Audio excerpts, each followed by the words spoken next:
Minha vida está por um fio. Amigos, meus amigos, tenham dó. Deus pegou pesado comigo. Vocês vão fazer o mesmo. Já não me tiraram até o couro? Quem dera minhas palavras fossem registradas num livro, ou melhor ainda, esculpidas numa pedra. Apesar de tudo, sei que Deus vive. É Ele quem me dá a vida, e no final, é Ele quem me fará justiça. E eu o verei, mesmo depois de ter o corpo destruído. Verei Deus com meus próprios olhos. Como anseio por esse dia. Se vocês estão pensando, como podemos arrasá-lo, pois a culpa dessa aflição é toda dele? Esqueçam. Comecem a se preocupar com vocês mesmos. Preocupem-se com seus pecados e com o juízo divino, pois não há nada mais certo que o julgamento. Jó, capítulo 20. Zofar de Naamate tomou a palavra outra vez. Não posso acreditar no que estou ouvindo. Você me irritou. Chegou a me dar nó no estômago. Como ousa insultar a minha inteligência desse jeito? Por isso contesto. Você não conhece nem mesmo o básico. Não sabe que as coisas são assim desde o início, desde que a humanidade existe no mundo? A alegria do ímpio tem vida curta. A felicidade dele é momentânea. Pode ser que o orgulho do ímpio chegue aos céus e sua arrogância seja tanta que toque as nuvens, mas no fim ele acaba sentado num monte de esterco. Quem o conheceu olha e diz: onde ele foi parar? É tão passageiro quanto um sonho do qual não se lembra. Desaparece como se fosse ilusão. Já foi importante, mas agora é como um João ninguém. Passa despercebido, não importa aonde vá. Seus filhos vão mendigar na rua para restituir a todos de quem tirou vantagem. Em pleno vigor da vida, ainda que jovem, morrerá. Ele saboreia o mal como uma iguaria, degusta a maldade sem pressa, deixa na boca para saborear mais. E como aprecia o mal! Mas depois, o estômago revira, causa forte intoxicação alimentar. A comida refinada tem de vomitar, e Deus o faz colocar tudo para fora. A maldade que engoliu torna-se veneno e o mata. Não poderá aproveitar nada do que conseguiu. Nenhum banquete, nem festa, nenhum bom vinho. Tem de devolver tudo o que ganhou sem nem ter a chance de desfrutar o seu trabalho. E por quê? Porque explorou o pobre e tomou o que não lhe pertence. Aquele que nega a Deus nunca está feliz com o que tem, e sua ganância não dá folga. Ele ajunta muita coisa, mas não consegue se agarrar a nada. Quando pensa que já tem tudo, o desastre acontece. É servido com um bom prato de miséria. Quando a barriga está cheia, Deus dá uma amostra de sua ira, depois despeja todo o seu furor sobre ele. Se foge de um desastre, vai de encontro a outro. Ele é atirado de um lado para outro, espancado até a morte. O horror assombra sua casa, e tudo que tem escoa pelo ralo.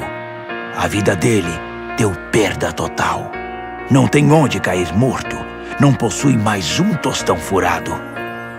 Deus arrancará suas roupas sujas de maldade e as pendurará à vista de todos. Sua vida é arrasada como por um terremoto, pois nada pode resistir à ira de Deus. Aí está.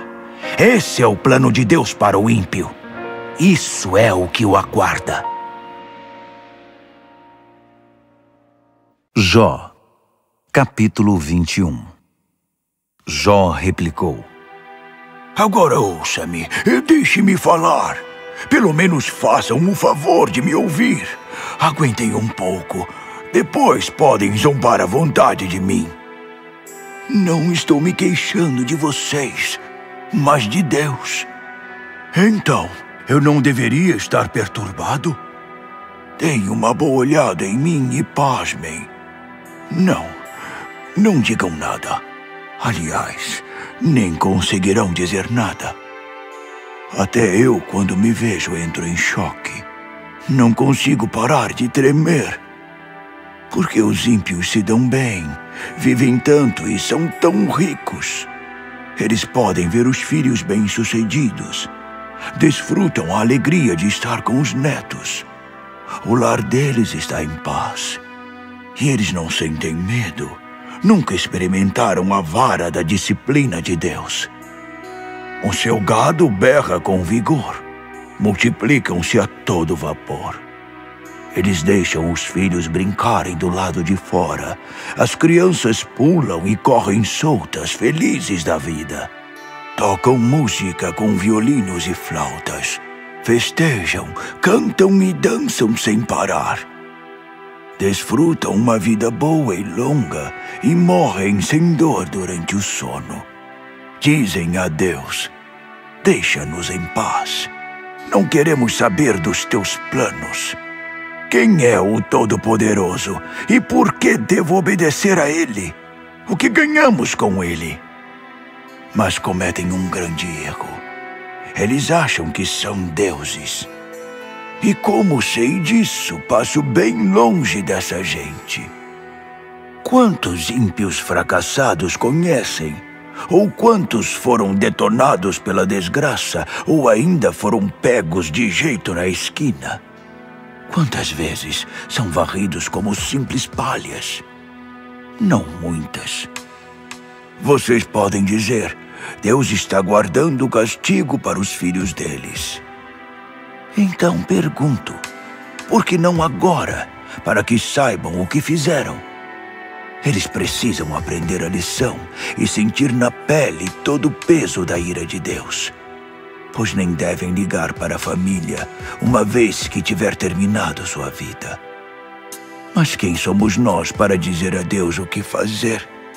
Ele lida com assuntos além do que podemos compreender. Alguns morrem na flor da idade, quando tudo está a favor deles, quando a vida é plena fartura e vigor. Outros morrem amargos e desolados, sem nunca provar o sabor da felicidade. Mas ambos são postos lado a lado na morte. Não é possível distinguir um do outro. Não me iludo. Sei do que vocês são capazes, dos planos que maquinam para me derrubar. Ingenuamente, dizem que os castelos dos maus desabarão, que as conquistas dos ímpios entrarão em colapso. Já perguntaram aos viajantes o que acham disso? Não ouviram deles histórias de gente má que nunca sofreu punição, que nunca pagou coisa alguma por suas maldades? Ninguém os confrontou com seus crimes? Nunca arcaram com as consequências de seu pecado? Em vez disso, tiveram funerais de luxo, com tudo a que tinham direito. São colocados cuidadosamente em sepulturas caras, acompanhados de uma multidão a lhes cortejar com mentiras. Ainda esperam que eu seja consolado por suas palavras? O consolo de vocês é uma grande farsa. Jó, capítulo 22. Outra vez, Elifaz, o temanita, tomou a palavra. Algum de nós é forte o bastante para dar uma mãozinha a Deus ou esperto o suficiente para lhe aconselhar? Acha que sendo justo faria alguma diferença ao Todo-Poderoso? Mesmo que tivesse uma vida perfeita, acha que ele o aplaudiria? Acha que ele dá uma dura em você por causa da sua pureza? Claro que não. É porque você é um poço de maldade e os seus pecados não têm fim. Quando as pessoas vieram pedir socorro, você as explorou, tirando-lhes até a roupa. Não deu água para quem tinha sede, nem comida para quem tinha fome. E olha que você era poderoso e honrado por todos, nadava em dinheiro. E mais, expulsou viúvas pobres da sua porta e, sem dó nem piedade, maltratou os órfãos. Por isso, está cercado de perigo, paralisado pelo medo. De repente, a mesa virou. Como você se sente vivendo em completa escuridão? Ou como se estivesse prestes a morrer afogado? Você sabe que Deus está no comando? Ele conduz o universo. Dê uma olhada nas estrelas. Ainda assim, você ousa dizer o que sabe Deus? A essa distância e na escuridão, como pode julgar? Ele passeia pelos céus, cercado em nuvens, mas como pode nos ver? Você vai continuar batendo na mesma tecla que os ímpios sempre utilizaram? E cadê eles? Morreram cedo, antes da hora. Uma enchente repentina os varreu da terra.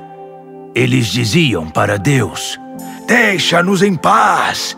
O que o Todo-Poderoso pode fazer conosco? E na verdade, foi Deus quem lhes deu tudo. Como sei disso, passo bem longe dessa gente. Os honestos veem os desonestos arruinados e fazem festa. Aliviados comemoram. Finalmente! Nossos inimigos estão arruinados. Tudo que tinham evaporou e seus planos viraram fumaça. Chega de discutir com Deus. Faça as pazes e tudo ficará numa boa. Deixe que Ele diga a você o que fazer. Guarde as palavras dele no coração. Se voltar para o Todo-Poderoso, Ele reconstruirá sua vida. Limpe sua casa de todo o mal. Abra mão do seu amor ao dinheiro e jogue fora todo o seu ouro. Então, o Todo-Poderoso será seu tesouro, que é a maior riqueza do mundo. Você terá prazer em Deus, o Poderoso, e olhará para Ele com alegria e sem medo. Quando você orar, Ele ouvirá e ajudará a realizar os seus planos. Você decidirá o que quer e isso acontecerá. Seu caminho será coberto de luz. Aos que estiverem na pior, você dirá: animem-se, tenham coragem e Deus os salvará. Até o culpado escapará por causa da graça de Deus em sua vida. Jó, capítulo 23. Jó respondeu: não vou desistir. Vou em frente, pois minha queixa é legítima. Deus não pode me tratar assim. Não é justo. Se eu soubesse onde encontrá-lo, eu iria correndo. Apresentaria meu caso diante dele. Exporia todos os meus argumentos. Pela resposta, saberia exatamente o que pensa, o que se passa na cabeça dele. Acha que ele me mandaria embora? Ou me acusaria? Não. Ele me daria ouvidos. Veria um homem correto diante dele, e meu juiz me absolveria de uma vez por todas das acusações. Mas vou para o leste, à procura dele, não o encontro. Vou para o oeste, mas nenhum sinal dele. Vou para o norte, e nem rastros dele eu vejo. Vou para o sul, também não acho nenhuma pista. Mas ele sabe de tudo, onde estou e o que faço. Ele pode me investigar e passo no teste com louvor. Meus pés seguiram de perto as suas pegadas. Jamais me desviei do caminho. Cumpri todos os mandamentos dele e não somente obedeci, eu os colecionei com carinho. Mas ele é único e soberano. Quem pode argumentar com ele? Ele faz o que quer e quando quer. Ele levará a cabo o que decidiu sobre mim e o que mais decidir fazer. Surpreende que eu tenha medo de me encontrar com ele? Quando penso nisso, fico apavorado outra vez. Deus faz meu coração ficar apreensivo. O Todo-Poderoso me faz tremer. Estou em completa escuridão. Não enxergo um palmo diante do nariz. Jó, capítulo 24. Mas por que o Todo-Poderoso mantém segredo do dia do juízo? Ele bem poderia abrir o jogo para os que o conhecem. Há pessoas que vivem de matar, de roubar, mentir e trapacear. Exploram o pobre e tiram proveito do humilde. Empurram os desamparados para o fundo do poço. Ameaçam a vida dos mais fracos. Os pobres, como animais de rua, reviram os lixos em busca de comida. Eles se alimentam dos restos dos ricos e sobrevivem de esmolas. Sem casa, passam as noites na rua a tremer de frio. Não podem contar com nenhum abrigo. Ficam à mercê da situação. Chuva e vento forte. Amontoam-se e abrigam-se onde dá. Filhos que mamam são tirados de sua mãe. Filhos de pobres são roubados e vendidos. Vestem-se de remendos e farrapos. Mesmo que trabalhem duro, passam fome. Não importa quanto trabalhem, o salário nunca é o suficiente. Pessoas gemem de dor e morrem em todo canto. Os miseráveis gritam por socorro e Deus não faz nada, como se tudo estivesse bem. Há também os que evitam a luz a todo custo, que desprezam o bom caminho. Quando o sol se põe, o assassino se levanta e vai matar o pobre e roubar o indefeso. O adúltero mal pode esperar o cair da noite, pois pensa, ninguém pode me ver agora. O ladrão trabalha na escuridão, mas quando chega o dia, tranca-se dentro de casa porque não quer nada com a luz. A escuridão profunda é manhã para essa gente, pois são parceiros dos terrores das trevas. Eles são facilmente levados pelas águas. Tudo que tem é amaldiçoado. Tão certo como o sol quente derrete a neve, os pecadores desaparecerão no sepulcro. A própria mãe se esqueceu deles. Só servem de alimento para os vermes. Nada que é mal permanece. Inescrupulosos, eles se aproveitam dos mais necessitados. Por mais que pareçam muito bem de vida, eles não têm nada. Toda essa segurança é uma farsa. Deus está de olho neles. Podem até ter seus 15 minutos de fama, mas depois tudo acaba. Como o jornal de ontem, serão usados para enrolar os restos de comida. Fiquem à vontade. Podem provar que é tudo mentira? Tentem, mas não conseguirão. Jó, capítulo 25. Bildade de Suá atacou Jó outra vez. Deus é soberano, ele é temível. Tudo funciona de acordo com ele. Pode alguém contar seus exércitos de anjos? Existe algum lugar onde sua luz não brilhe? Como pode um mero mortal pensar que é capaz de enfrentá-lo? Como um pobre mortal pode alegar inocência? Ora, nem mesmo a lua nem as estrelas são perfeitas aos olhos de Deus, quanto mais pobres mortais que não passam de vermes. Jó, capítulo 26. Jó respondeu: Que bela ajuda vocês deram a um homem desamparado. Chegaram para o resgate no último instante. E que conselho para um homem confuso. Palmas para vocês. Como foi esclarecedor. Mas onde vocês aprenderam isso? De onde vem tanta inspiração? Os mortos estão sofrendo, e grande angústia atinge os que foram lançados no fundo do mar. O inferno está aberto diante de Deus, e a terra da destruição está exposta. Ele estende os céus sobre o espaço sem forma, sustenta a terra no vazio. Ele acumula água nas nuvens densas, que não se rompem com o peso. Ele cobre a face da lua cheia, estendendo suas nuvens sobre ela. Ele delineia o horizonte sobre o oceano, que serve de limite entre a luz e as trevas. O estrondo do trovão ressoa nos céus. Ouçam! É a voz de Deus. Com seu poder, silencia as tempestades no mar. Com sua sabedoria, subjuga os monstros marinhos. Com um sopro, limpa os céus. Com um dedo, esmaga a serpente marinha. E isso é só o começo, um mero vislumbre do seu poder.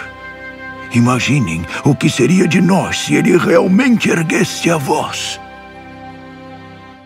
Jó, capítulo 27. Jó esperou que Zofar acabasse de falar e retomou sua defesa. O Deus Santo me negou justiça. O Todo-Poderoso arruinou minha vida. Mas enquanto eu respirar e enquanto Deus me der vida, recuso-me a dizer uma palavra que não seja verdade. Recuso-me a falar qualquer maldade. De jeito nenhum concordarei com suas acusações. Defenderei minha inocência até a morte. Agarro-me à minha integridade firmemente e acreditem, não vou me arrepender. Que meu inimigo tenha o mesmo fim do ímpio e meu adversário seja declarado culpado. Essa gente sem Deus tem alguma esperança quando Deus põe um ponto final em sua vida? Será que Deus ouvirá seu grito de socorro quando estiver em apuros? Essa gente nem liga para o Todo-Poderoso. Perguntem se já oraram alguma vez. Claro que não. Eu apresentei a vocês tudo sobre o agir de Deus. Não omiti nada a respeito do Todo-Poderoso. A evidência está diante de vocês. Já viram por vocês mesmos. Então, por que continuam falando besteira? Vou citar as próprias palavras de vocês. É assim que Deus trata o ímpio.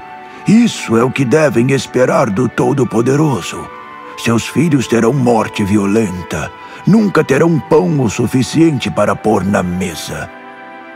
Eles serão eliminados pela praga, mas nenhuma de suas viúvas derramará uma lágrima. Mesmo que acumulem muita riqueza e tenham muitas roupas finas, os honestos usarão essas roupas e os inocentes dividirão entre si tal riqueza. Eles constroem casas luxuosas, mas não resistirão a um simples inverno. Eles vão se deitar ricos, mas acordarão pobres. O pavor virá sobre eles como a enchente. Um tornado os carregará no meio da noite, um vendaval os arrastará e já era. Vão sumir sem deixar rastro nem pegada. As catástrofes os perseguem. Correm para lá e para cá, mas não conseguem se esconder. São surrados e expulsos de seu lugar. Jó, capítulo 28. Sabemos que há minas de prata e como o ouro é refinado. Sabemos que o ferro é extraído da terra e o cobre é tirado da rocha. O mineiro penetra a escuridão, vasculha os lugares mais escondidos atrás de minério, escava no escuro sufocante. Bem longe da agitação e das pessoas, abrem um poço longe de todos e são baixados por cordas. A superfície da terra produz alimento, mas suas profundezas são como fornalha. No meio das pedras há safiras, e entre rochas pepitas de ouro. Nem o explorador conhece o caminho, e o trapaceiro nunca pôs os olhos nelas. O arrogante nunca passou por lá, e o dono do pedaço se dá conta delas. Os mineiros trabalham duro a rocha e transformam as montanhas. Eles cavam túneis através da rocha e encontram todos os tipos de pedras preciosas. Eles descobrem as nascentes dos rios e trazem os segredos da terra para a superfície. Mas onde encontrarão a sabedoria? Onde se esconde o entendimento? Os mortais não têm nenhuma pista. Não têm a menor ideia de onde procurar. O abismo diz: não está aqui. As profundezas do mar repetem: nunca ouvimos falar dela. Não pode ser comprada nem com o mais fino ouro. Nenhuma quantidade de prata será suficiente. Nem o famoso ouro de Ofir pode comprá-la, nem mesmo diamantes e safiras. Nem ouro, nem esmeraldas são comparáveis a ela. Joias extravagantes não conseguem ofuscá-la. Colares de pérolas e rubis não merecem atenção. Isso não paga nem a primeira prestação. Extraiam todo o ouro e diamante africano, mas nada poderá ser comparado à sabedoria. Então, de onde vem a sabedoria? Onde mora o entendimento? Ela está tão bem escondida que não importa quão profundo cavem, não poderá ser encontrada. Se perguntarem aos mortos, dirão: só ouvimos boatos a respeito dela. Só Deus conhece o caminho para a sabedoria. Sabe exatamente onde pode ser encontrada. Ele sabe o lugar exato de cada coisa na terra. Ele vê tudo debaixo do céu. Ele atribuiu a força dos ventos e estabeleceu a medida das águas. Estabeleceu leis para a chuva, trovões e relâmpagos. Mas depois concentrou-se na sabedoria. Certificou-se de que tudo estava estabelecido. Então, dirigindo-se aos homens, disse: aqui está. O temor do Senhor é a sabedoria, e afastar-se do mal é ter entendimento. Jó, capítulo 29. Jó continuou: Ah, que saudade dos bons e velhos tempos, quando Deus cuidava de mim. Ele sempre ia à frente com uma lâmpada, e eu andava na escuridão guiado por sua luz. Ah, que saudade dos anos dourados, quando a amizade de Deus agraciava meu lar, quando o poderoso ainda estava do meu lado, e meus filhos todos em volta de mim, quando tudo dava certo e nada era tão sofrido.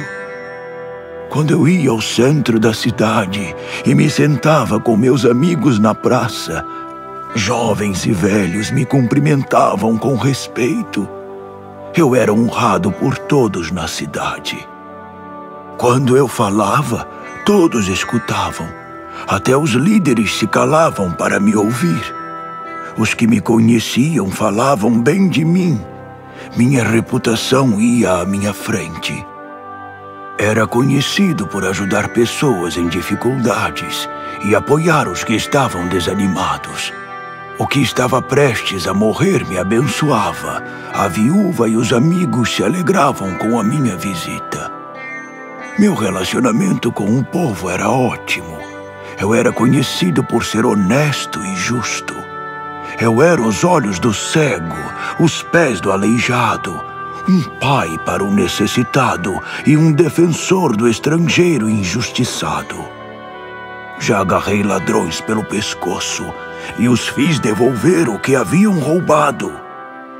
Eu pensava, morrerei em paz na minha casa, agradecido por uma vida longa e bem vivida, pois sou muito bem-sucedido e respeitado, e a honra se renova a cada dia. Minha alma será cheia de glória, e meu corpo saudável até o meu último dia. Todos ouviam quando eu falava, esperavam ansiosos cada palavra minha. Depois, ficavam quietos e pensativos, para que em sua vida elas fizessem sentido. Recebiam meus conselhos e absorviam tudo, como o solo bebe a chuva da primavera. Quando eu sorria para eles, mal podiam acreditar. O rosto deles brilhava, os problemas sumiam. Eu era o líder deles, que lhes dava ânimo. Em tudo era um exemplo para todos. Para onde eu conduzisse, eles me seguiam. Jó, capítulo 30. Mas isso acabou. Hoje, sou alvo de piadas de jovens mal-educados e arrogantes. Ora, eu desprezava os pais deles. Considerava-os piores que cães que cuidam do rebanho. De que me serviriam eles? Já estavam velhos e sem força, esgotados de tanta necessidade e fome. Perambulavam de rua em rua, revirando lixo e comiam o que encontravam pela frente. Foram banidos da comunidade, amaldiçoados como delinquentes.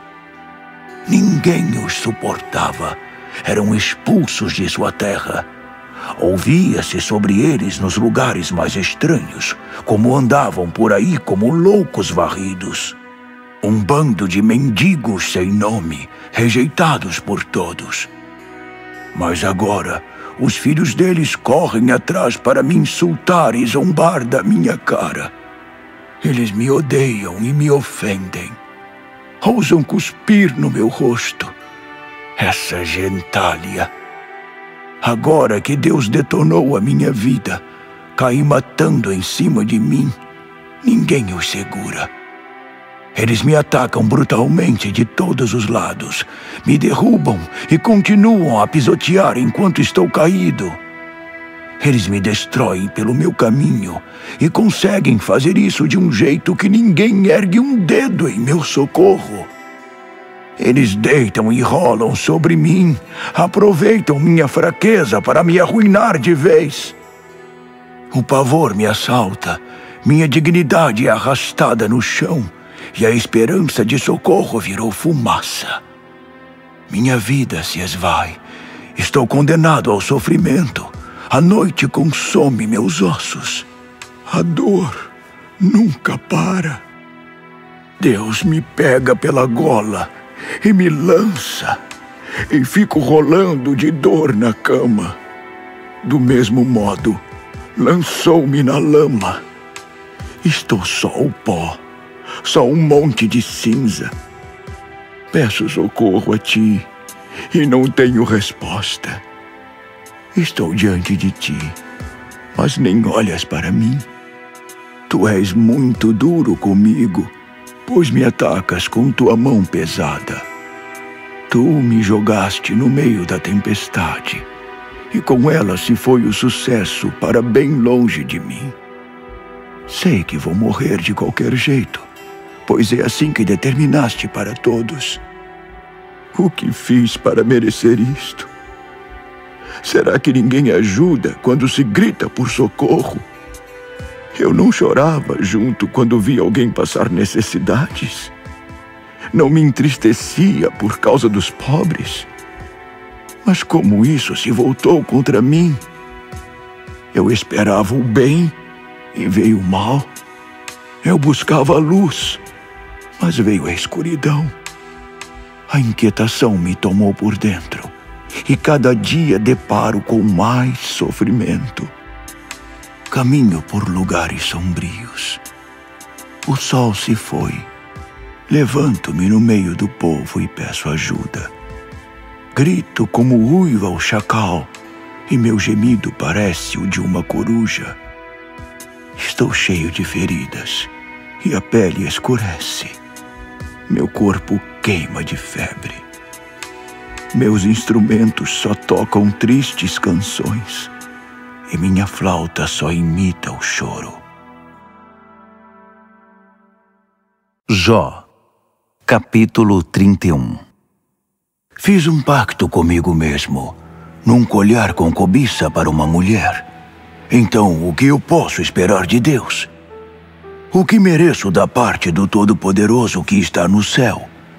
A calamidade não está reservada para os ímpios?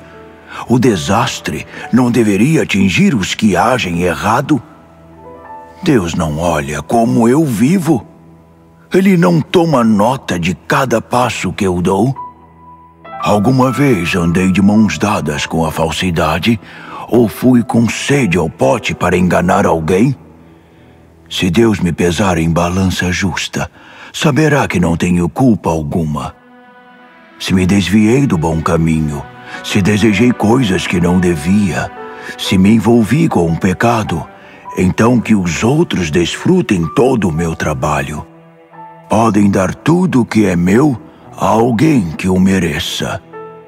Se eu fui seduzido por uma mulher e planejei em minha mente algo com ela, que minha mulher seja livre para ir embora e se tornar mulher de outro homem, pois seria inaceitável o fim da picada. Eu mereceria a pior punição que existe.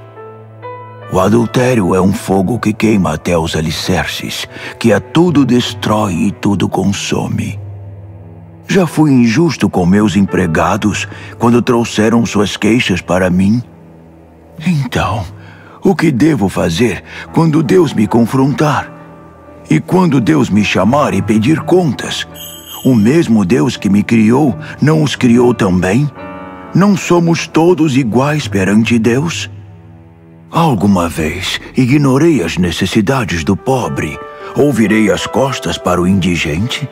Quando foi que preferi atender aos meus próprios desejos enquanto eles precisavam de ajuda? Minha casa não estava sempre aberta para eles? Não eram sempre bem-vindos à minha mesa? Já deixei uma família tremendo ao relento quando não tinham nada para proteger do frio. Os pobres não choravam de gratidão ao me encontrar, sabendo que trazia agasalhos para eles? Se eu alguma vez usei meu poder e minha influência para tirar vantagem de qualquer que seja, então que quebrem meus braços, cortem todos os meus dedos. O temor de Deus me guardou de todas essas coisas, pois não podia fazer nada disso diante de seu esplendor.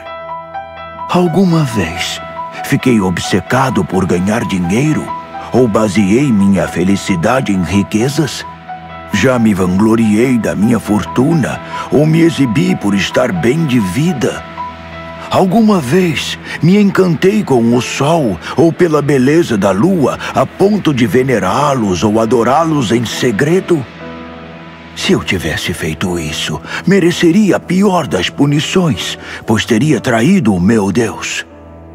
Alguma vez me alegrei com a ruína do meu inimigo, ou festejei quando estava em maus lençóis? Não. Nunca disse uma palavra ofensiva contra eles. Nunca os amaldiçoei, nem no meu íntimo. Os que trabalhavam para mim diziam: ele nos alimenta bem, podemos comer à vontade. E nenhum estrangeiro teve de passar a noite na rua. Minha casa sempre estava de portas abertas aos viajantes.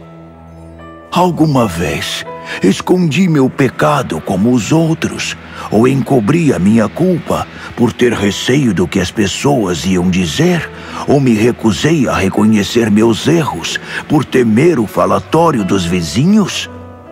Nunca. Vocês sabem muito bem que não.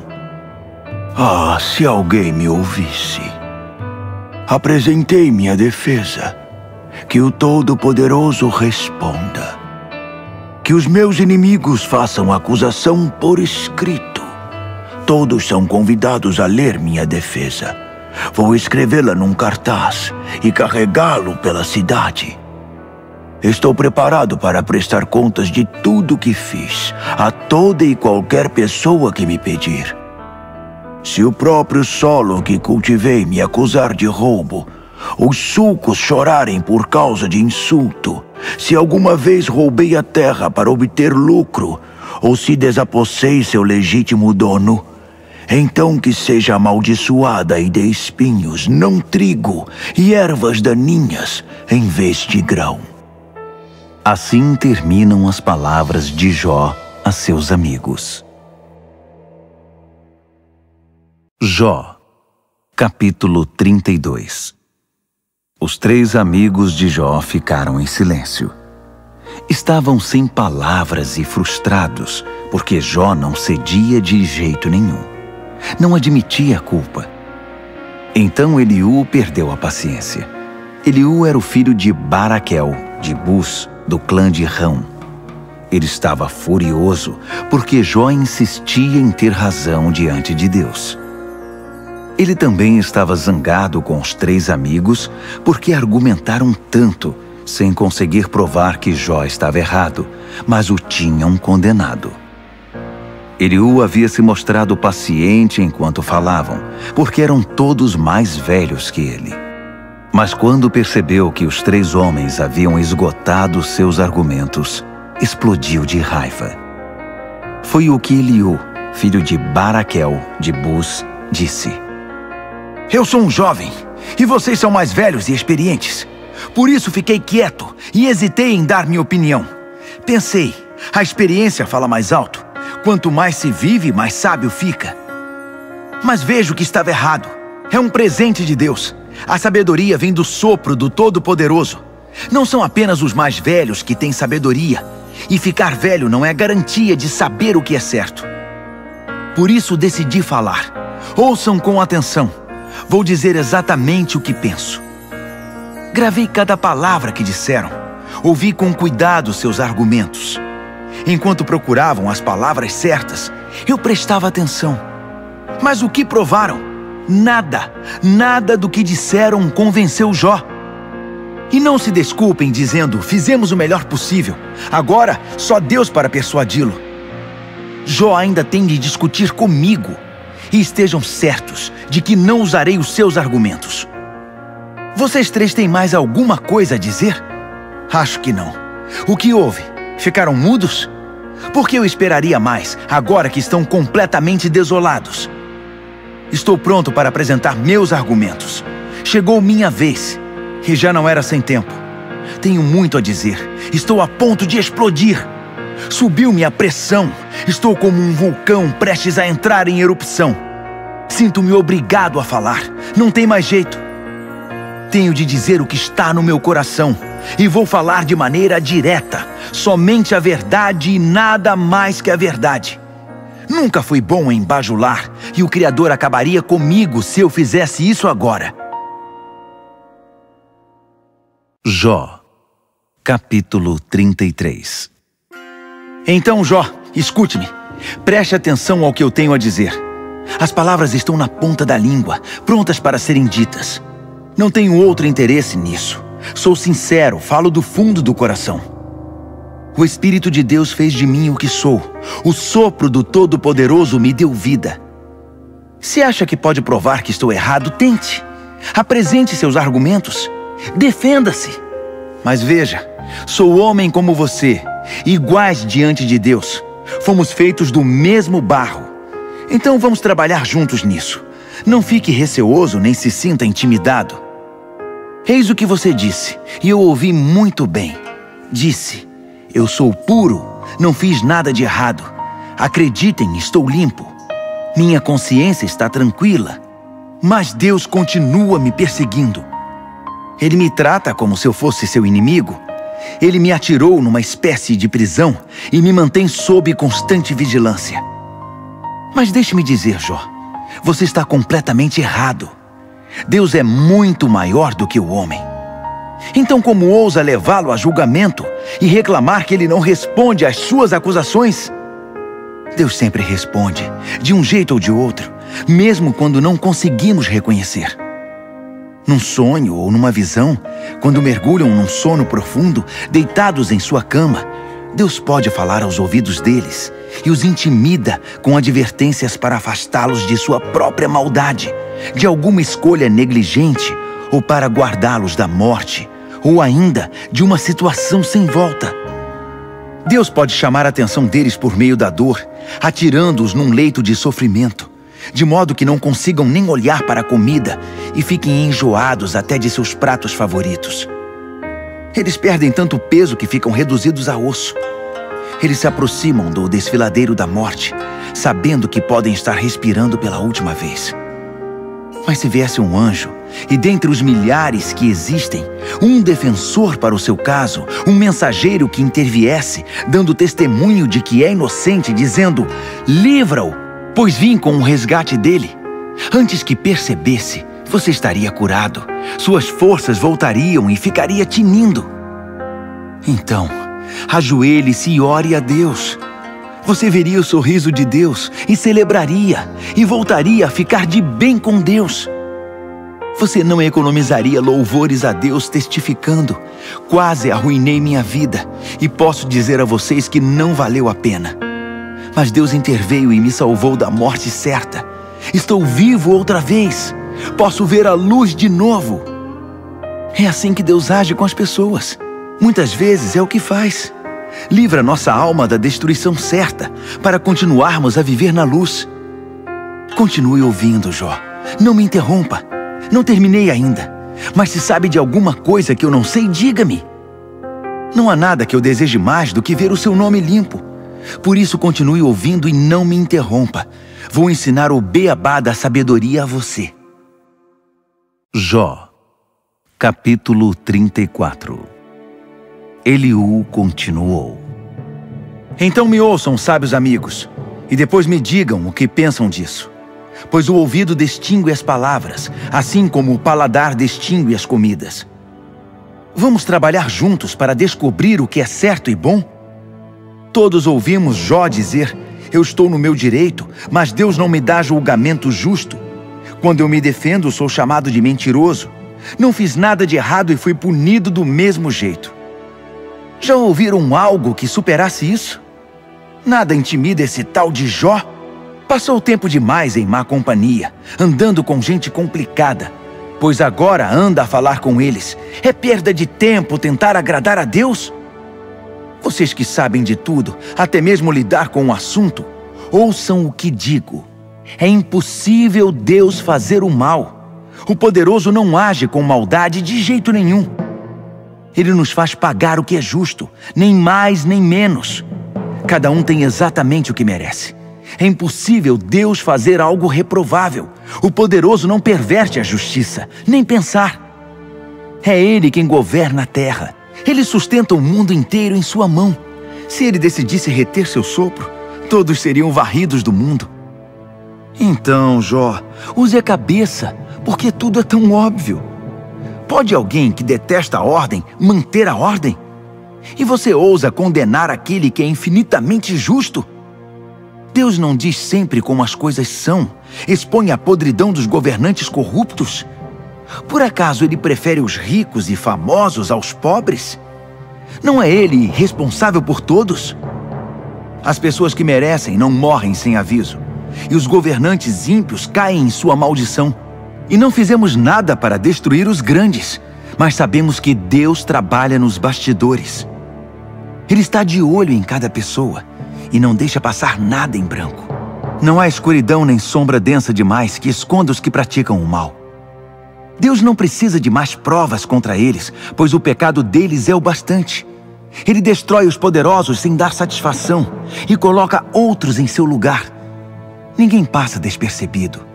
Durante a noite, Deus julga, pois conhece tudo o que fazem. Ele pune o ímpio por causa de suas impiedades, e faz isso onde todos possam ver, porque eles deixaram de segui-lo, nem cogitavam mais seguir seus caminhos. Isso foi denunciado pelo clamor dos pobres. O choro dos aflitos chamou a atenção de Deus. Se Deus permanecer calado, o que você tem com isso? Se Ele vira o rosto, o que você pode fazer a respeito? Mas no silêncio e no oculto, Ele ainda reina, para evitar que quem odeia Deus tome o controle e arruine a vida de seu povo. Então, por que as pessoas não confessam seu pecado a Deus dizendo: pequei, não vou fazer mais isso de novo? Ensina-me a ver o que ainda não vejo. Qualquer que tenha sido meu pecado, não voltarei a praticá-lo. E você, só porque se recusou a viver nos termos de Deus, acha que Ele deve concordar em viver de acordo com os seus? Agora você decide. Não posso fazer isso por você. Diga-me depois o que você decidiu. Todas as pessoas de bom senso dizem, e os sábios que me ouviram concordam: Jó é um ignorante e fala absurdos. Jó precisa ser posto contra a parede. Tem de prestar contas de sua atitude a Deus. Você agravou a sua situação, rebelou-se contra a disciplina de Deus, desafiou-o de modo arrogante e multiplicou acusações contra o Todo-Poderoso.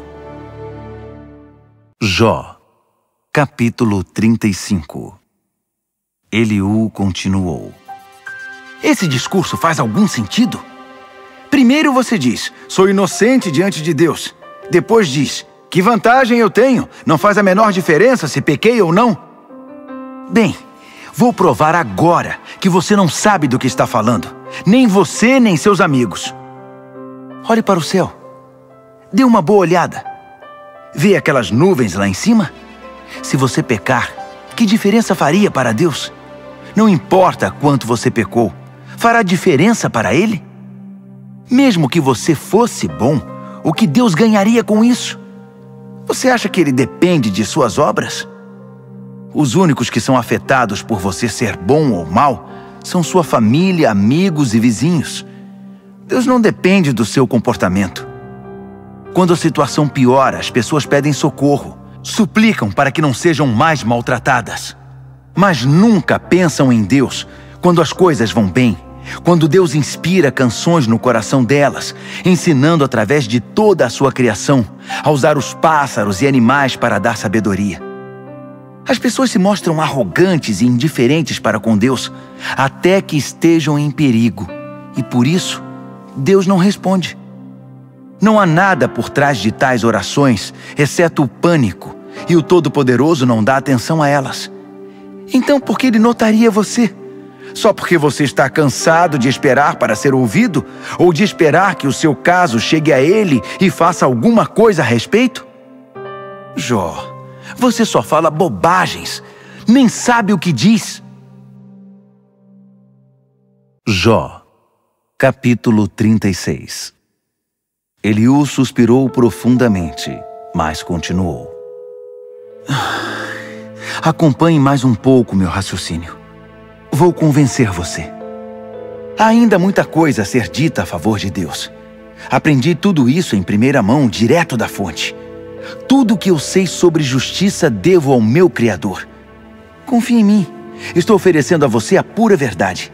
Acredite, conheço essas coisas muito bem. É verdade que Deus é todo-poderoso, mas Ele não intimida os inocentes. Para o ímpio, no entanto, a história é diferente. Ele não dá colher de chá para eles, mas advoga os direitos dos aflitos. Ele nunca tira os olhos dos justos e sempre os honra e promove. Quando as coisas vão mal, quando a aflição e o sofrimento vêm sobre eles, Deus revela onde foi que erraram, mostra como o orgulho deles causou a tribulação.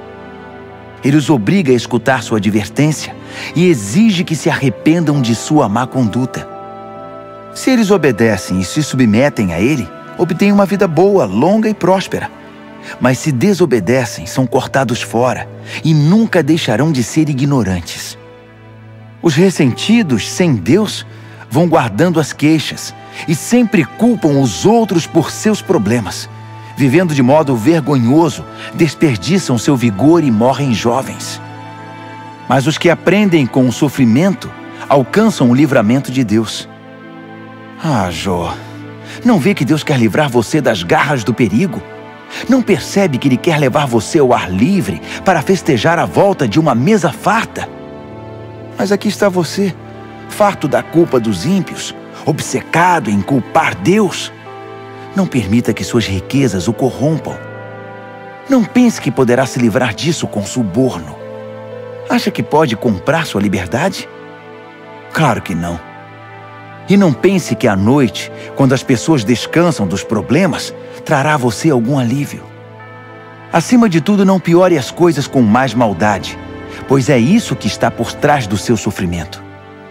Você faz ideia de como Deus é poderoso? Já viu um mestre como Ele? Alguma vez, alguém precisou dizer a Ele o que fazer ou corrigi-lo dizendo, você fez tudo errado?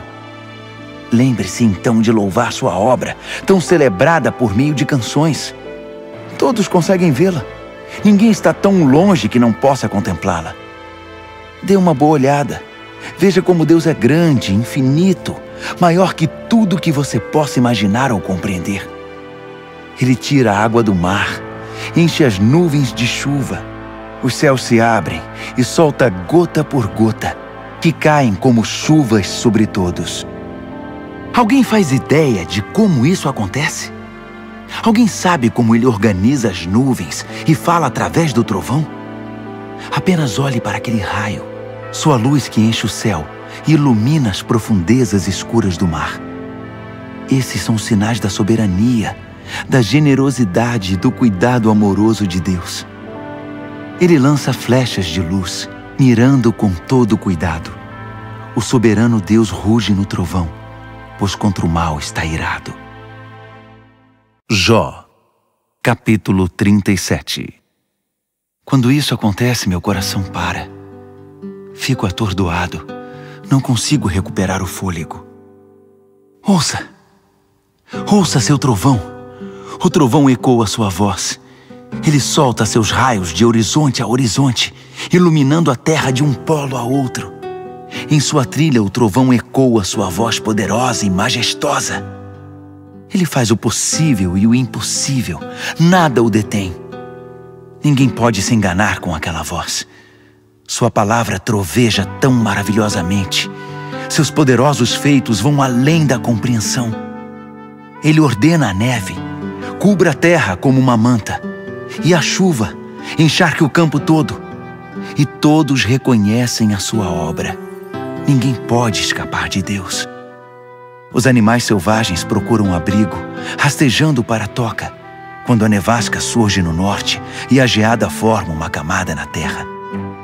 É o sopro de Deus que forma o gelo e congela lagos e rios. Sim, é Deus quem enche as nuvens de água e lança os raios de dentro delas. Ele as faz funcionar no ritmo que deseja e ordena que elas façam conforme tudo que determina. Seja por disciplina, seja por graça ou amor extravagante, ele se certifica de que se cumpra. Jó, você está me ouvindo? Captou tudo? Considere as maravilhas de Deus. Você tem ideia de como Deus faz tudo isso? Como faz brilhar o raio no meio da tempestade tenebrosa? Como ele ajunta as nuvens e as mantém carregadas? Todas essas maravilhas do perfeito conhecimento. Ora, você nem consegue se refrescar num dia de calor insuportável e abafado? Então como acha que poderá ajudar a estender o céu, que é como o bronze? Se você é tão esperto, nos ensine a nos dirigirmos a Deus. Estamos perdidos e nem imaginamos como fazer. Acha que não tem o juízo para desafiar Deus? Assim não arranjaria problemas? Ninguém, em sã consciência, fica olhando direto para o sol num dia claro e sem nuvens. Assim como o ouro vem das montanhas do norte, uma temível beleza flui de Deus. Poderoso Deus, tão longe do nosso alcance. Insuperável em poder e justiça. É impensável que ele trate alguém com parcialidade. Portanto, curvem-se diante dele em profunda reverência. Quem é sábio certamente o louvará. Jó, capítulo 38. Finalmente o Eterno respondeu a Jó do meio de uma violenta tempestade. Ele disse: por que você complicou tanto a questão? Por que você fala sem saber do que está falando? Recomponha-se, Jó. Ponha-se de pé. Erga a cabeça. Tenho algumas perguntas para você e quero que responda de forma direta. Onde você estava quando criei a terra?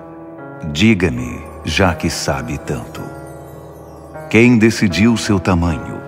Por certo, você sabe essa. Quem planejou as medidas? Como sua fundação foi moldada? E quem pôs a pedra principal, enquanto as estrelas da manhã cantavam e todos os anjos entoavam louvor? Quem tomou conta do oceano quando ele irrompeu tal qual o bebê sai do ventre materno? Fui eu. Eu o envolvi em suaves nuvens e o deixei confortável durante a noite. Depois, fiz uma cerca para ele, bem forte para que ele não saísse correndo, e disse: fique aqui, este é seu lugar. Mesmo quando estiver furioso, não passe deste ponto. Alguma vez você ordenou amanhã, levante-se, ou disse qual era o lugar do amanhecer? Do mesmo modo, poderia segurar a terra nas mãos e sacudir os ímpios para fora dela? Assim como o sol traz tudo à luz e exibe todas as cores e formas, o manto da escuridão é arrancado dos ímpios. Eles são pegos com a boca na botija. Você encontrou o verdadeiro sentido das coisas. Explorou as cavernas obscuras do fundo do oceano. Você conhece os segredos da morte? Viu os mistérios da morte? Você faz ideia da largura da terra? Fale, se é que você consegue. Você sabe de onde vem a luz e onde mora a escuridão? É capaz de tomá-las pela mão e conduzi-las de volta à sua morada, caso venham a se perder? Ora, é claro que você sabe. Você as conhece a vida inteira. Você é tão sábio e experiente. Você já viajou para onde a neve é feita, viu o armazém onde o granizo é estocado, os arsenais de granizo e neve que mantenho para períodos de confusão ou de guerra? Você é capaz de encontrar o caminho por onde os raios são lançados, ou o lugar de onde os ventos sopram? Quem você supõe que entalhou os cânions para as chuvas torrenciais e traçou a rota das tempestades de trovão?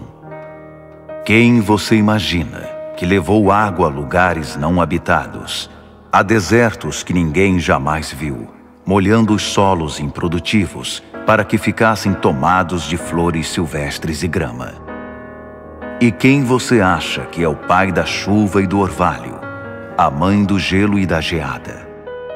Você não pensou, nem por um minuto, que essas maravilhas simplesmente acontecem, não é? Você pode chamar a atenção das belas irmãs Pleiades, ou distrair a Órion de sua caçada? Você pode fazer Vênus surgir no céu, ou fazer a Ursa Maior e seus filhotes sair para brincar? Você conhece a lei dos céus e das constelações? Sabe como elas afetam as coisas na terra? Você pode chamar a atenção das nuvens e decretar uma pancada de chuva. Pode controlar os relâmpagos e fazê-los obedecer às suas ordens. Quem deu sabedoria ao coração e entendimento à mente? Alguém sabe o bastante para contar todas as nuvens, ou virar os barris de chuva do céu quando a terra está fendida e seca e o chão duro como tijolo?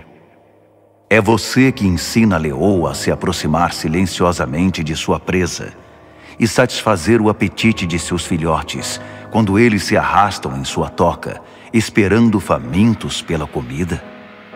E quem alimenta os corvos quando seus filhotes gritam para Deus batendo as asas porque não tem comida?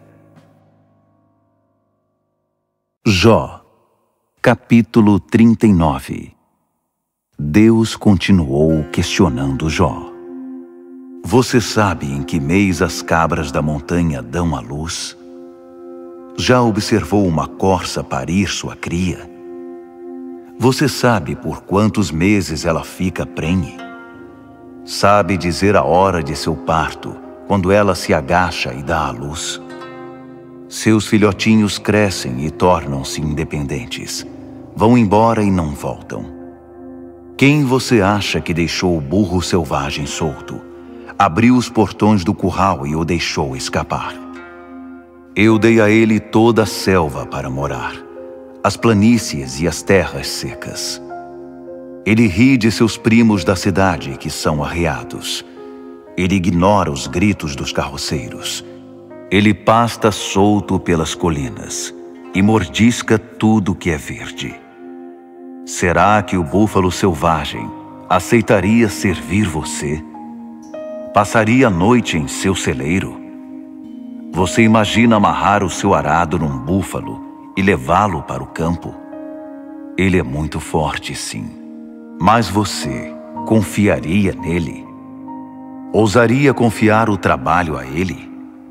Você não confiaria nem por um minuto que ele faria o que você mandou, não é? A avestruz bate as asas, mas não voa.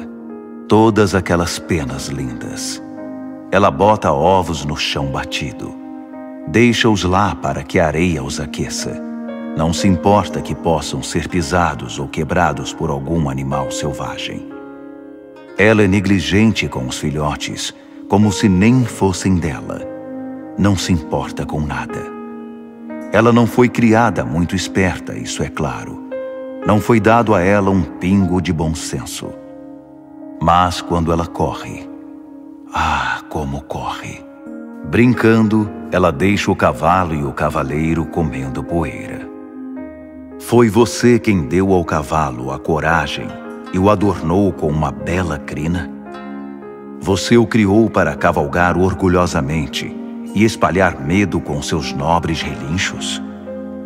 Impetuoso, ele bate com as patas no chão, impulsivo e determinado, e depois sai à luta. Ele ri do perigo, destemido não tem medo da espada. O barulho e o tinido da aljava e da lança não o amedrontam. Ele se agita e, ao soar da trombeta, sai correndo a galope. Ao som da trombeta ele relincha poderoso, sente a excitação da batalha à distância e capta o estrondo dos gritos de guerra. Foi depois de uma aula sua que o falcão aprendeu a voar, a estender as asas seguindo seu caminho? Você ordenou que a águia levantasse voo e ensinou a fazer seu ninho nas alturas, perfeitamente à vontade no alto do precipício, invulnerável no cume do penhasco? De sua posição ela procura pela presa, espia a uma grande distância. Seus filhotes se alimentam de cadáveres. Onde houver um animal morto, ali você haverá. Jó, capítulo 40. O Eterno então perguntou a Jó diretamente: agora, o que você tem a dizer em sua defesa? Vai arrastar a mim, o poderoso, para um tribunal e fazer acusações? Jó respondeu: estou sem palavras, pasmado. Fogem-me as palavras. Não deveria nunca ter aberto a boca. Falei demais, muito mesmo. Estou pronto para me calar e ouvir. O Eterno se dirigiu a Jó do meio da tempestade e disse: tenho mais algumas perguntas para você e quero respostas diretas. Você supõe ser capaz de dizer algo que eu tenha feito de errado? Está me chamando de pecador para sair como santo? Você tem um braço como o meu? Consegue gritar no trovão como eu? Vamos, mostre-me o que pode fazer. Dê asas à sua indignação. Olhe bem nos olhos dos arrogantes e destrua-os. Olhe nos olhos dos arrogantes e ponha-os de joelhos. Interrompa os ímpios em seus caminhos. Acabe com eles. Cave uma sepultura enorme e jogue-os lá dentro. Enterre-os como indigentes sem nome. Eu dou liberdade e todo o espaço de que você precisar. Aí, sem dúvida, vou acreditar que você pode se salvar sem a minha ajuda. Olhe para o grande Behemoth. Eu o criei, assim como criei você. Ele pasta sobre a grama e é dócil como um boi. Apenas olhe para a força de seu lombo, os músculos poderosos da barriga. A cauda balança como cedro ao vento. As enormes pernas são como palmeiras. Seu esqueleto é feito de aço. Cada osso de seu corpo é duro como ferro. É um animal imponente entre as minhas criaturas, mas eu o conduzo como a um cordeiro. As colinas cobertas de grama servem de comida para ele, enquanto os ratos do campo brincam à sua sombra. Ele tira uma soneca à tarde debaixo da sombra das árvores. Refresca-se nos pântanos lamacentos. Preguiçoso, refresca-se nas sombras frondosas, enquanto a brisa se move por entre os salgueiros. E quando o rio se agita, ele não sai do lugar, apático e tranquilo, mesmo quando o Jordão fica bravio. Mas você não o desejaria como animal de estimação. Você não seria capaz de domesticá-lo. Jó, capítulo 41. Então Deus prosseguiu. Você seria capaz de pescar com um anzol o Leviatã e guardá-lo no cesto? Poderia laçá-lo com uma corda ou fisgá-lo com um gancho? Será que ele suplicaria por misericórdia ou bajularia você com doces palavras? Será que ele faria um acordo com você e se disporia a servi-lo pelo resto da vida? Você brincaria com ele como se faz com um peixinho dourado? Faria dele a mascote das suas crianças? Você o poria à venda no mercado? Determinaria um preço aos compradores? Você o furaria com arpões, como alfinetes numa almofada, ou fincaria lanças de pesca em sua cabeça? Se você apenas encostasse nele, não viveria para contar a história. Que chance teria com uma criatura dessas? Com um olhar ele mataria você. Se você não aguenta olhar para ele por ser assustador, como espera se manter diante de mim? Quem poderia me confrontar e sair ileso? Eu estou no comando de tudo. Eu conduzo o universo. Mas tenho ainda o que dizer sobre o Leviatã, o monstro do mar, de seu enorme tamanho, de sua bela forma. Quem sonharia em furar aquela pele forte ou pôr freios naquelas mandíbulas? Quem ousaria chegar perto de sua boca cheia de dentes super afiados?